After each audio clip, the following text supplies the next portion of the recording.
Olá novamente, vamos olhar agora algumas diretrizes de pesquisa, né, alguns dispositivos, né, das normas que falam de pesquisa, e para que vocês vejam que também não é uma realidade tão distante, tá? A gente perpassa por elas em alguns momentos, como eu falei há pouco na segunda parte da aula, a gente utiliza inclusive alguns conceitos hoje na assistência, né, que é um pouco mais próximo aqui de nós. E eu vou trazer outros, tá? Lógico que eu não vou conseguir falar tudo, né? Também não pretendo fazer essa leitura da norma com vocês podem fazer sozinhos, mas eu convido vocês a lerem, né? Convido porque é muita seriedade, né? Quem elabora a norma e os brasileiros nesse ponto querem fazer, né? Porque, de fato, os problemas históricos que a gente teve com relação a isso dão o tom do que a gente não quer fazer.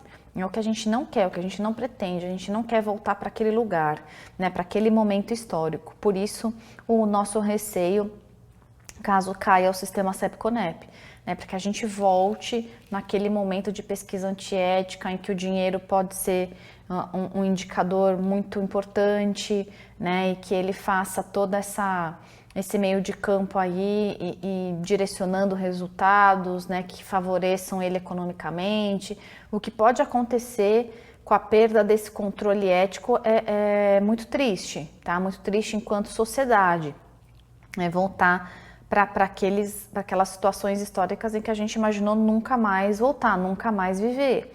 Então, é algo para que a gente se preocupar, então fiquem de olho. Eu acompanho essa história já faz um tempo, para que a gente fique atento mesmo e lute para não perder essa conquista que nós, né, enquanto seres humanos, enquanto sociedade, tivemos, né, e que muitas pessoas morreram para isso, tiveram sequelas, perderam seus parentes por conta disso. Bom, então leiam, né? Claro que a gente tem aí muitos afazeres, mas se esse tema, assim como me pega profundamente, conquistar vocês, for um tema que realmente vocês sintam afinidade, procurem esse conhecimento da norma, procurem entender o que está previsto e dependendo do tipo de leitura que você faz, isso ajuda até na assistência, tá? Então você olha e fala, puxa, é um conceito que está na pesquisa que a gente pode levar para assistência. A eticidade da pesquisa, ela implica em vários fatores, tá? Mas o que eu destaquei aqui para vocês é respeito ao participante da pesquisa, em sua dignidade e autonomia, reconhecendo sua vulnerabilidade, assegurando sua vontade de contribuir e permanecer ou não na pesquisa, por intermédio de manifestação expressa, livre e esclarecida, fazendo o link com o que a gente falou do termo, né? E fazendo um link também com as normas internacionais que a gente já viu. O que é mais impactante, né? E o que faz com que os pesquisadores tenham alguns problemas, né? Quando eles fazem grupo controle, dividem ali, né, o N que eles têm para fazer a pesquisa, são as desistências, né? Porque isso também é uma conquista. Isso também faz parte da dignidade do sujeito de pesquisa, né? Então a gente não pode deixar de atender essa possibilidade de desistência, né? Então o sujeito de pesquisa ele pode consentir e mudar de ideia, né? Pode consentir lá na frente se retirar e não precisa justificar, não há motivo, né? E para o pesquisador isso realmente pode ser prejudicial, isso pode até impactar no fim da pesquisa, né? Porque ele perdendo o número de sujeitos de pesquisa, ele começa a ter um resultado que não é significativo, né? Sob o ponto de vista populacional, ele precisa ter ali um N razoável para que justifique, para que ele comprove ali os dados que saem da pesquisa. Então, se ele vai perdendo, né, números de pessoas ali, pode ser que isso traga um problema, pode ser que isso implique na desistência da pesquisa e no encerramento da pesquisa. Então, é um trabalho grande. O pesquisador tem vários desafios. Então, ele já passou pelo desafio da submissão no CEP-CONEP, e aí agora ele passa por esse desafio da manutenção do sujeito de pesquisa na sua pesquisa, tá? Não raro, eu vejo as pesquisas iniciando com N razoável, esse N vai ficando -1, -2, -3, e o pesquisador começa a ficar um pouco tenso ali com essa perda dos sujeitos de pesquisa, mas é uma garantia. É o risco, né, de realizar uma pesquisa e faz sentido, né, pelo que a gente já passou e pelas garantias que a norma traz, e não só pela norma em si, mas por tudo o que hoje significa fazer uma pesquisa ética no mundo. Eu, quando fiz a minha especialização em Portugal, a gente estava falando sobre pesquisa, eles têm uma normativa diferente para alguns pontos, né? Alguns tratados são em comum, mas outros não, eles têm ali as normas específicas, e a gente estava num debate ali e que me causou um pouco de receio. Eu fiquei até reagir, né, durante a aula, no sentido de que já há países, né, cogitando a realização de pesquisas em seres humanos sem o consentimento. Porque a ausência de, enfim, conhecendo da pesquisa, talvez isso pudesse refletir no resultado, ou o próprio sujeito de pesquisa não se sentisse confortável, ou isso fosse o consentir pela pesquisa, entender o que a pesquisa significa, pudesse ser um obstáculo para o sujeito de pesquisa. Então, eles estavam cogitando abrir uma exceção, e aí eu tenho um pouco de medo do tamanho dessa exceção, né, para que algumas pesquisas fossem feitas sem o consentimento, e aquilo me gerou muita preocupação. Por mais que seja um país mais evoluído, né, nas questões bioéticas, nas discussões, realmente me causou um grande impacto, eu lembro disso, porque eu fiquei ali discutindo com o professor sobre o quanto que isso pode ser temerário, né? Abrindo uma exceção dessas, a gente pode entrar num lugar aí, num caminho sem volta, né? Se só a queda do sistema CEP-CONEP aqui no Brasil pode ser um caminho sem volta, o que dirá uma pesquisa sem consentimento, né? Eu espero que isso não tenha ido para frente, sinceramente. E, além disso, gente, tem as questões éticas envolvidas. Então, éticas profissionais, tá? Então, além das questões éticas submetidas ao CEP-CONEP, da eticidade da pesquisa, do olhar, né, e que isso é analisado pelo sistema que a gente conversou, isso pode ter um impacto também no conselho, tá? É comum? Não é tão comum, mas acontece, tá? Eu, enquanto estive lá, vi alguns casos, tá? Geralmente casos assim graves, né? Casos bem até que realmente causam repulso, impacto, e que tem alguma visibilidade da mídia também, mas o que talvez falte é essa comunicação entre CEP-CONEP e Conselho, né, em que as pessoas elas denunciem mais quando isso acontecer, mas tem toda uma questão, né, da ausência da possibilidade de ser uma denúncia sigilosa, anônima, né, então isso acaba retraindo algumas pessoas de fazerem a denúncia, mas existe, tá? Eu lembro de uma que me marcou muito, que foi de transplante de órgãos, assim, uma pesquisa antiética de transplante de órgãos. Os sindicatos processos duraram anos. Eu lembro quanto me marcou, assim, de ver essa parte do pesquisador, né, buscando resultados de maneira antiética.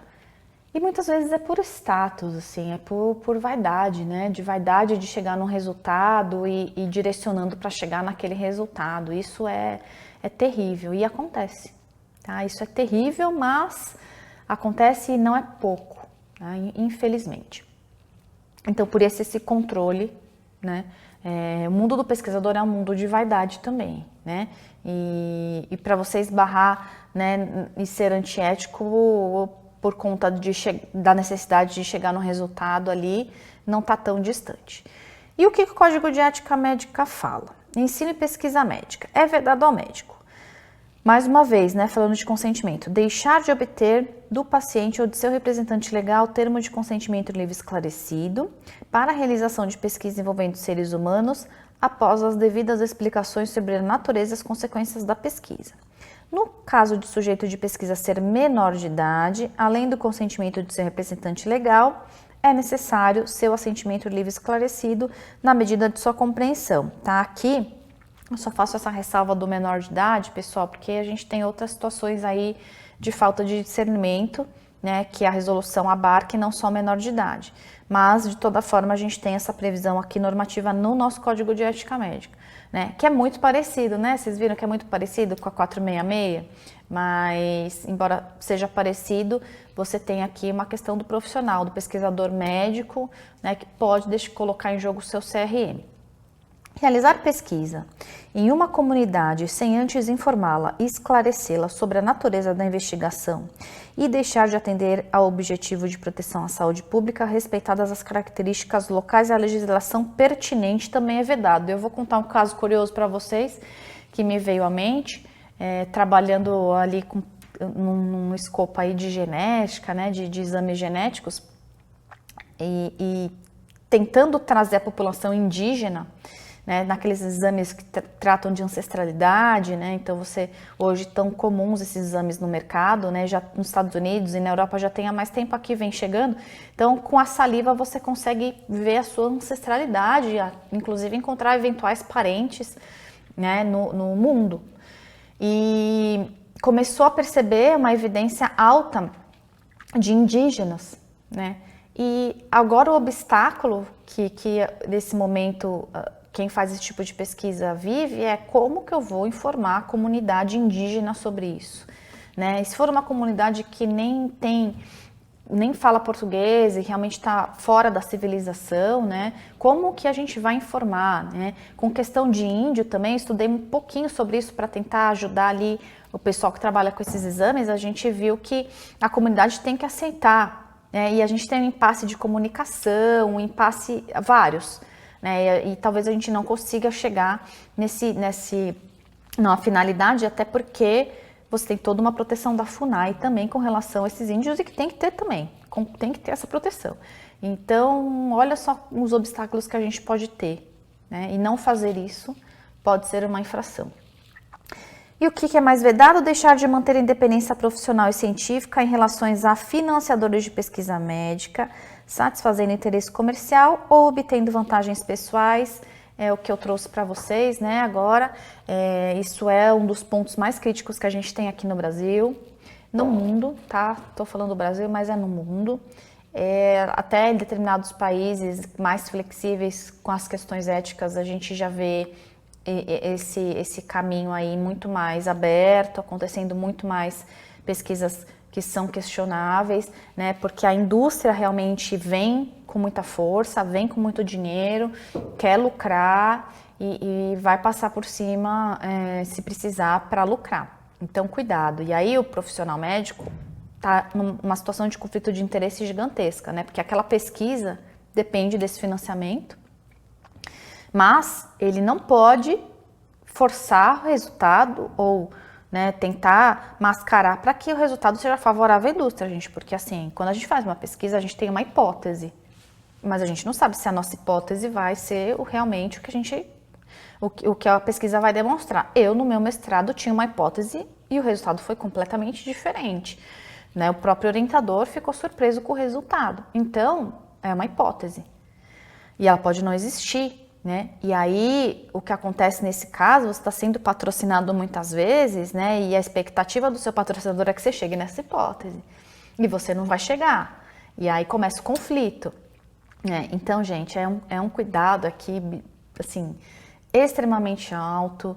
Você coloca em risco pessoas, coloca medicamentos no mercado que podem não atingir a finalidade por conta de uma pesquisa antiética. É um risco que a gente corre todos os dias se a gente não tiver realmente esse critério, toda essa análise muito crítica, inclusive sobre o profissional que está conduzindo a pesquisa, tá bom? É um assunto apaixonante, né, pessoal? Eu gosto bastante, eu confesso que eu, claro, pela minha formação de direito eu não consigo aprofundar muito, mas o pouco que eu sei, que eu estou passando para vocês aqui, abre muitas caixas, né? Faz a gente enxergar, inclusive nas nossas atuações no direito médico, na saúde, enxergar todo esse contexto da indústria, dos pesquisadores, pode fazer diferença, tá bom? Vou encerrando por aqui a terceira parte, a gente se vê na quarta e última parte. Até já!